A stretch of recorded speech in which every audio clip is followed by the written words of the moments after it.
Împreună am fost alături, la bine și la greu, pe drumul lung și anevoios prin care am reușit să salvăm Zlatna din ruine și să o facem verde, frumoasă și cu viitor.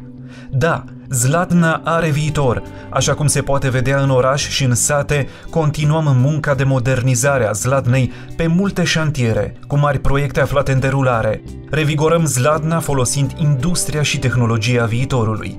Chiar în aceste zile, Zlatna este pe cale să devină centru regional de telemedicină pentru Alba și Munții Apuseni, centru de finanțare cu fonduri europene și centru al industriei lânii din Transilvania.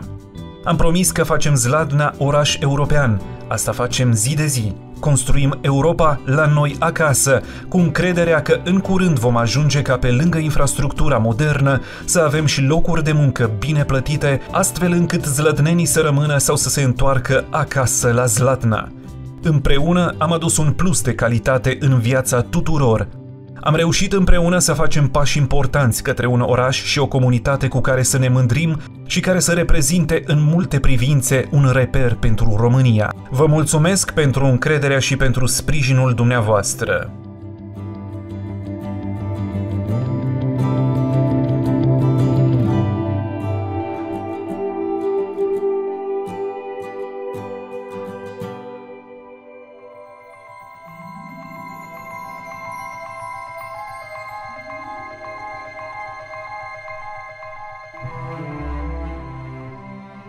Proiecte de investiții finalizate în perioada 2016-2020.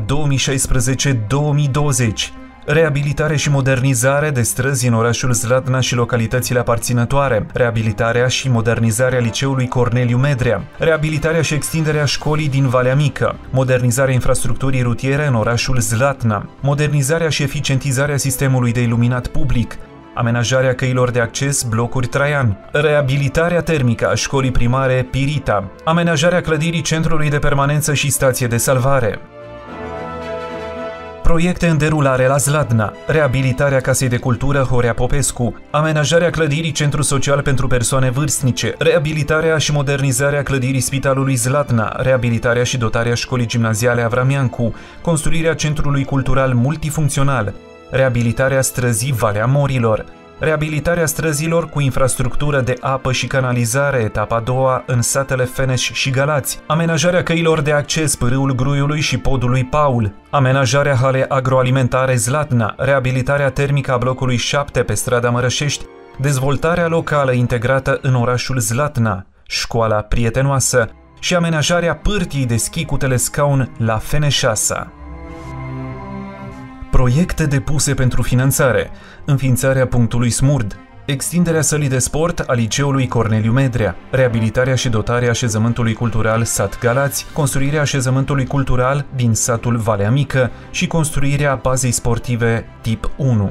Sinteza proiectelor și lucrărilor finalizate la Zlatna: 54 de kilometri de rețea de apă, 86 de poduri și podețe, 48 de kilometri de străzi și drumuri și 78 de kilometri de rețea canal.